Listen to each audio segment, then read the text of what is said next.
नमस्कार नहीं welcome you study IQ. मैं हूं प्रशांत धवन और इस वीडियो में हम बात करने वाले हैं एक बहुत ही ज़्यादा इंपॉर्टेंट टॉपिक के बारे में। हाल ही में व्लादिमीर पुतिन की एक स्टेटमेंट पूरी दुनिया में गूंजी है, क्योंकि पुतिन ने बात ही ऐसी कर दी है। पुतिन ने ये अनाउंस कर दिया है कि भविष्य में ब्रिक्स देश खुद का पार्लियामेंट बनाएंगे। ए ब्रिक्स पार्लियामेंट जिसमें भारत के नेता होंगे, चाइना के नेता, रशियन नेता, of course UAE, Brazil, south Africa, various countries के मेंबर ऑफ पार्लियामेंट होंगे। ये दुनिया का पहला पार्लियामेंट होगा जहां पर इतनी विभिन्न लैंग्वेजेस, विभिन्न कल्चर, विभिन्न रीजन के लोग इकट्ठा आएंगे। और पुतिन का देखिए जो ये ड्रीम है, ऐसा नहीं है कि उन्होंने बस एक कहीं पे कमेंट कर दी और एक जर्नलिस्ट ने पब्लिश कर दिया।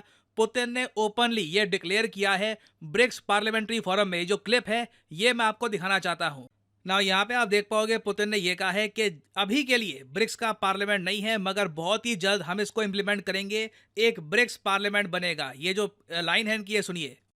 Yes, BRICS currently does not have its own institutionalized parliamentary entity, but I believe that this idea will certainly be implemented, and your forum will contribute to this. ना आप अगर online देखोगे ना, ये speech Russian में, various languages में, हर जगह आपको मिलेगा, क्योंकि अगेन अभी तक दुनिया में एक ही मल्टीनेशनल पार्लियामेंट आपको मिलेगा जहां पर 5 से ज़्यादा कंट्रीज हैं। वो है यूरोपियन यूनियन।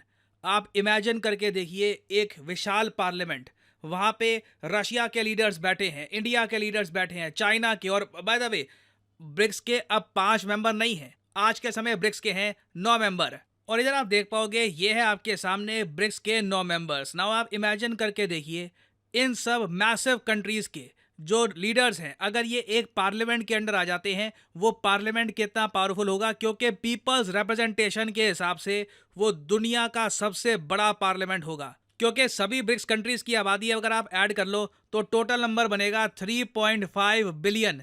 तो मतलब कि टोटल दुनिया की आबादी का 40 से लेकर 45% हम बात कर रहे हैं। It will be a humongous parliament. और अगर यहाँ पे आपका एक सवाल है, एक बात बताइए सर, यूरोपियन यूनियन का पार्लियामेंट कैसे काम करता है, ये तो हमने देखा। अगर आपको वैसे पता ना हो, यूरोपियन यूनियन के जो मेंबर देश है, फ्रांस, जर्मनी, पोलैंड, ये जो सब देश मैंने मार्क कर रखे हैं यहाँ पर, ये सब यूरोपियन यूनियन कंट्रीज हैं। इन सब देशों का एक पार्लियामेंट भी है ना। उस पार्लियामेंट में काम क्या होता है, European Union as an entity globally किस तरीके से फंक्शन करेगा, इनकी पॉलिसीज क्या होंगी, और उस सब के अलावा यूरोपियन यूनियन किस देश पर लगाएगा सैंक्शंस, यूरोपियन यूनियन किस कंट्री के साथ फ्री ट्रेड एग्रीमेंट साइन करेगा, ये सारी बातें इनके पार्लियामेंट में डिस्कस होती हैं। तो यूरोपियन कंट्रीज का जिस तरीके से पार्लियामेंट है, आप एक बार को इमेजिन करके देखिए कि एक ऐसा पार्लियामेंट जहां पे इंडिया, चाइना, रशिया के एमपी जा रहे हैं। और अगर यहाँ पे आपका सवाल ये है कि हमें ये तो पता है कि लोकसभा में एमपी कैसे पहुंचते हैं, राज्यसभा में कैसे पहुंचते हैं,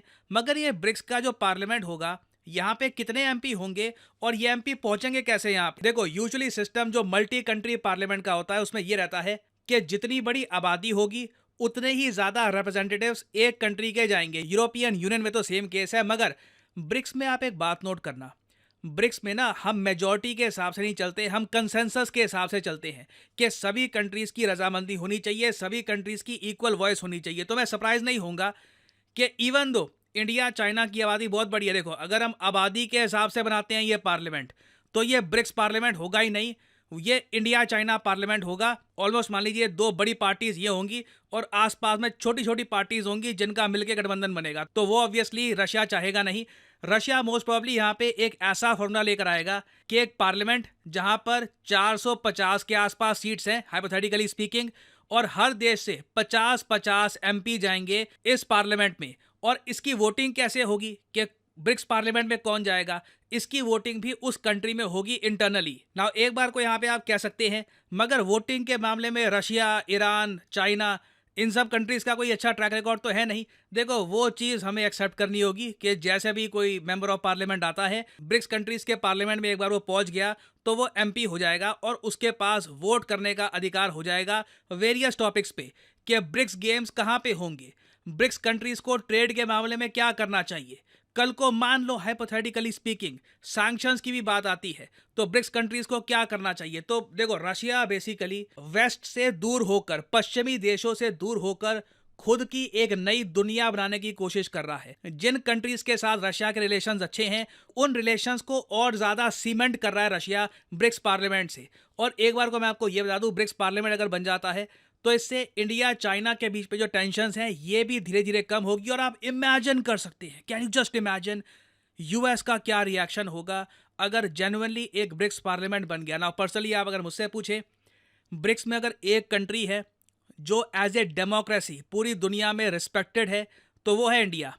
तो अगर पार्लियामेंट बनाना है तो वो इंडिया में बनाना चाहिए, क्योंकि हमें एक्सपीरियंस है कि एक पार्लियामेंट रन कैसे करना होता है, किस तरीके से उसकी फंक्शनिंग होती है। बाकी देखिए, कोई बड़ी बात नहीं है ये पार्लियामेंट रशिया में बन जाए या फिर किसी और कंट्री में बन जाए, बट हमें यहाँ पर एक बात ये इंश्योर करनी होगी कि पाकिस्तान भी ब्रिक्स का पार्ट बनना चाहता है। नाउ मैंने आपको बताया था ब्रिक्स कंसेंसस पे चलता है, तो सबकी रजामंदी इंपॉर्टेंट होगी। एससीओ अगर हम देखें, एससीओ में पाकिस्तान को मेंबरशिप मिल गई थी क्योंकि एससीओ में वोटिंग सिस्टम होता है, मगर ब्रिक्स में अगर एक भी फाउंडिंग मेंबर ने मना कर दिया तो एक बड़ा डिसीजन टल जाएगा। तो अगर ब्रिक्स पार्लियामेंट बनाना है तो जेन्युइनली ये सवाल पूछना होगा कि पाकिस्तान जैसे कंट्रीज की फिर ब्रिक्स में एंट्री होनी चाहिए या नहीं होनी चाहिए। क्योंकि उस केस में तो मैं आपको बता दूं, आपको ऐसा दृश्य भी देखने को मिल सकता है कि एक पार्लियामेंट है, वहां पर चाइना के नेता, पाकिस्तान के नेता हैं, एक तरफ इंडिया के नेता हैं। It will be very very chaotic.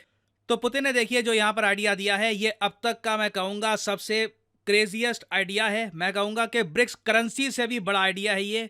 अगर ये सफल हो जाता है, this will change Jio politics for ever, this will be historical. बहुत सारे देश उसके बाद ब्रिक्स को ज्वाइन करना चाहेंगे और पुतिन ने बड़ा दाव खेला है। आई एम श्योर कहीं ना कहीं यूएस में इस पर ऑलरेडी मीटिंग स्टार्ट हो चुकी होगी।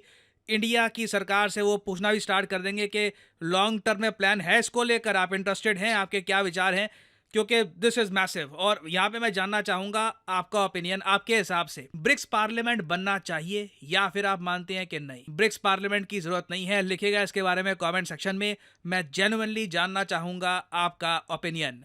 और फाइनली आप लोगों से पूछूंगा यहाँ पर एक सवाल।